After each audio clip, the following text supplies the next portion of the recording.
Assalamualaikum warahmatullahi wabarakatuh. Salam sehat selalu sahabat air hujan dimanapun berada. Pagi ini saya bersama tim-tim yang luar biasa dari Human Initiative. Dan ini tim yang kebetulan pulang dari Lombok dalam rangka HKP, Hari Kesiapsiagaan Bencana. Nah, saat ini saya bersama dengan Pak Subur, saya nggak tahu sekarang. Pak Subur yang kami kenal sebagai koordinatornya gitu aja ya, komandannya. Ini apa sih sebetulnya? Tolong deh cerita sedikit nih. Apa yang dilakukan di Lombok, kemudian perjalanan tiba-tiba nyangkut di Sleman ini di sekolah air hujan, Bang. Sorry, Pak. Ya, ke Lombok dalam rangka kegiatan rutin tahunan pemerintah yang menggandeng lembaga kemanusiaan, yaitu dalam rangka Hari Kesiapsiagaan Bencana Nasional. Nah, kita support kegiatan atau rangkaian kegiatan yang ada di HKB itu. Misalnya kita bisanya support makanan, minuman, agar lancar kegiatan. Karena di sana ada run, lari, perlu minum, perlu gizi dengan bubur kacang hijaunya. Akhirnya kita buatkan dan itu yang bisa kita support untuk kelancaran kegiatan di sana. Nah, seperti setiap tahun seperti itu. Oke. Kemudian Human Initiative ini sendiri sebetulnya tentu kan tidak berdiri sendiri, menggandeng banyak lembaga lain gitu. Ya. Nah, itu bagaimana itu, Kang? Ya. Dalam upaya untuk mendukung program-program di Human Initiative itu sendiri. Ya, kita di Human Initiative ada program-program yang 4 pilar itu, yaitu infrastruktur, pembangunan, baik masjid, sekolahan, jembatan, dan lain-lain. Lalu pemberdayaan ekonomi, misalnya habis terdampak bencana, ekonomi terpuruk, bagaimana mereka harus bangun lagi, maupun orang-orang yang tidak punya pekerjaan, kita kasih gerobak, kasih modal, dan lain-lain. Nah, terus ada lagi children, pendampingan anak-anak yang mampu, terus beasiswa anak yang mampu, dan lain-lain. Dan terakhir, itu di bidang kemanusiaan, yaitu di kebencana terutama. Yaitu ada, di kebencana juga dibagi 3, ada pra, saat, dan pasca. Oke, kita menukik di yang bidang kebencanaan aja. Ketika kita bicara tentang kebencanaan, kita tahu bahwa kita saat ini yang paling dominan itu adalah dampak dari bencana hidrometeorologi. Nah, terkait ketika Anda datang di sekolah air hujan ini, apa yang ada dalam gambaran Pak Subur nih? Ya, kebenaran setelah acara KB ini ada rangkaian roadshow namanya, cabang-cabang. Nah, kebenaran hari ini, kemarin di Surabaya, Mbak, selesai, langsung hari ini kita roadshow ke kapasitasan relawan di Jogja. Ya rugi kalau tidak mampir ke Banyu Bening ini atau air hujan ini, karena ini saya kenal dari 2019. Ini manfaatnya saya pribadi rasakan, dan saya coba masuk ke daerah-daerah yang kekeringan coba masuk, cuman memang pengetahuan saya kurang, mungkin belajar lagi. Saya maunya sih lebih belajar banyak lagi sehingga bisa memfasilitasi orang-orang yang butuh air. Sebenarnya air hujan ini ya limpahan yang luar biasa sebenarnya, yang harus dimanfaatkan untuk kita semua. Nah, ternyata Pak Subur ini juga salah satunya menjabat sebagai Ketua Umum Skuad Penanggulangan Bencana Indonesia. Iya Allah. Keren banget ya, double-double nih. Nah, kaitannya dengan itu, ketika kita bicara bencana, berapa sih mitra yang biasanya bergabung dengan Pak Subur ini? Kemudian kami ingin bahwa program-program yang terkait dengan kebencanaan, mulai dari pra, kemudian waktu kejadian dan paskanya, itu ada langkah-langkah sederhana, tapi langkah-langkah ini sangat-sangat penting dalam upaya kita membangun sebuah kesadaran untuk masyarakat ini terkait dengan, kalau kita bicara saat ini di sini tentang air, kira-kira begitu. Ya, betul. Saya diamanahkan sama teman-teman ya se-Indonesia untuk memegang jabatan, menjadi Ketua Umum Skuad Penanggulangan Bencana Indonesia. Nah, di sini mitra atau yang tergabung di Skuad PBI itu ada 270 lembaga dan komunitas. Banyak banget. Oh iya. Nah, kalau ini berita ini informasi ini sampai ke mereka kan keren banget nih. Iya, karena mereka sadar juga karena di kebencanaan itu tidak bisa bergerak sendiri, Iya. tidak bisa berjalan sendiri. Kita perlunya kolaborasi, kita perlunya sinergi, kita perlunya saling melengkapi. Sejago-jagonya orang bintang bintang sepak bola nggak mungkin sendiri, Iya, harus tim. butuh orang lain. Iya. Nah, situlah kami akan menggandeng semua relawan, tujuannya sama, yaitu ingin di bidang kemanusiaan ini membantu rakyat yang terdampak bencana, terus ada yang kekurangan, ada yang kelaparan, ada kemiskinan, nah itulah tugas-tugas kita semua. Apalagi ini ya air hujan ini ya gratis gitu. Kenapa? Why not ya? Kenapa tidak kita manfaatkan dengan baik? Karena ini kan prosesnya pun tidak sulit. Nah, karena kan banyak di NTT, di mana kekeringan. Sebenarnya kita kalau menampung, punya ilmu itu, ya insya Allah kita bukan hanya kelebihan air, bahkan itu berkah dan kesehatan yang luar biasa menurut saya seperti itu, Mbak. Ya, bicara tentang bahwa ketika kita melakukan sesuatu itu tidak bisa sendiri gitu ya. Kita harus kolaborasi dengan berbagai pihak. Ya. Nah, untuk itu salah satu harapan kami bahwa kami bicara air hujan ini sebetulnya ketika bicara kebencanaan ya kita bicara dari pranya, kemudian dimitigasinya ketika pas itu kejadian, kemudian di paskanya. Nah, kami juga ingin berkolaborasi nih, apalagi dengan PBI ini kan 270 lembaga yang luar biasa, artinya mereka bisa menjadi agen-agen of change ketika bicara tentang solusi air, seperti yang Jenengan sampaikan bahwa di berbagai daerah problem kita air juga gitu. Nah, tentu harus ada beberapa strategi yang kita lakukan, yang selama ini mungkin, kalau nggak ada air ya kita bikin sumur bor aja gitu. Betul. Tapi kan tidak semua wilayah itu memungkinkan ketika itu di daerah-daerah non CAT misalnya, atau memang ada kasus-kasus tertentu. Nah, tentu solusi air hujan ini bisa masuk ke mereka, ini butuh kolaborasi dengan PBI juga terkait edukasi-edukasi ini. Nah, itu bagaimana Kang? Apakah itu memungkinkan untuk sampai ke sana informasi-informasi ini dan sebarannya bisa dilakukan oleh PBI? Iya. Jadi kalau masalah air emang banyak lembaga juga termasuk Human Initiative ya. Itu menjadi bagian. Sebagian di squad juga itu banyak pengeboran. Bahkan kadang-kadang 100 sampai 150 pengeboran sampai nggak dapat air. Nah, itu kan suatu permasalahan yang timbul yang kita harus cermati ya, bahwa tidak mudah mendapatkan air saja, tapi anugerah Tuhan Allah Subhanahu wa taala yang melimpahkan air hujan, kenapa tidak dimanfaatkan gitu. Nah, itu yang pola pikir kita harus di situ kita ambil gitu. Nah, teman-teman juga silakan aja, nanti ini pembelajaran luar biasa, bukan luar biasa lagi dah. Pokoknya udah tidak bisa dikata-kata bahwa air hujan ini ya manfaatnya baik kesehatan, bisa kekurangan air itu solusi utama sebenarnya. Selain harus ngebor sana nyari, saya terus terang di NTT dia susah nyari air.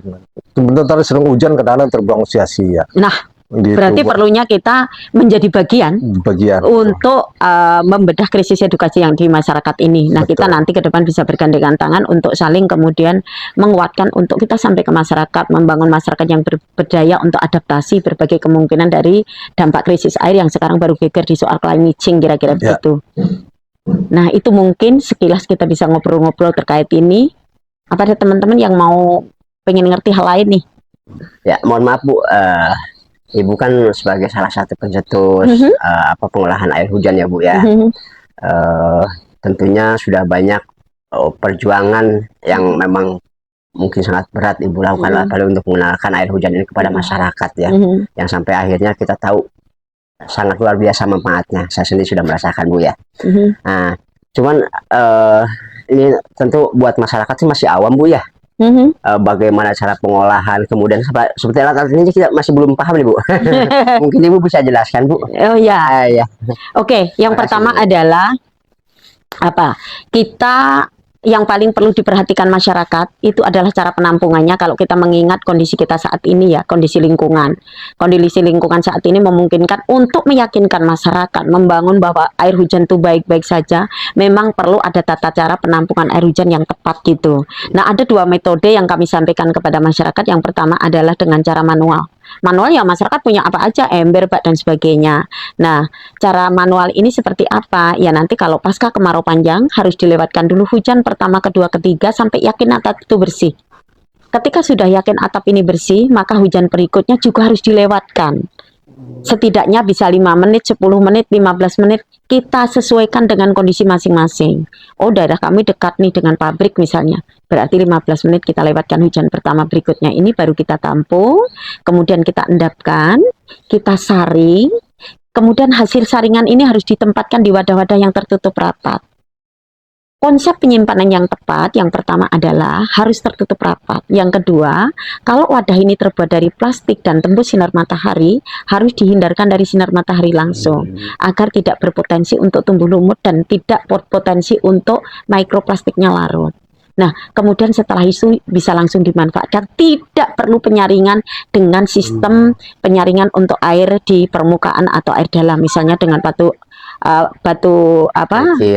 kerikil, kemudian arang aktif, tidak perlu. Jadi cukup begitu. Kemudian metode kedua adalah kita menggunakan teknologi gamma rain filter yang kemudian kita kembangkan.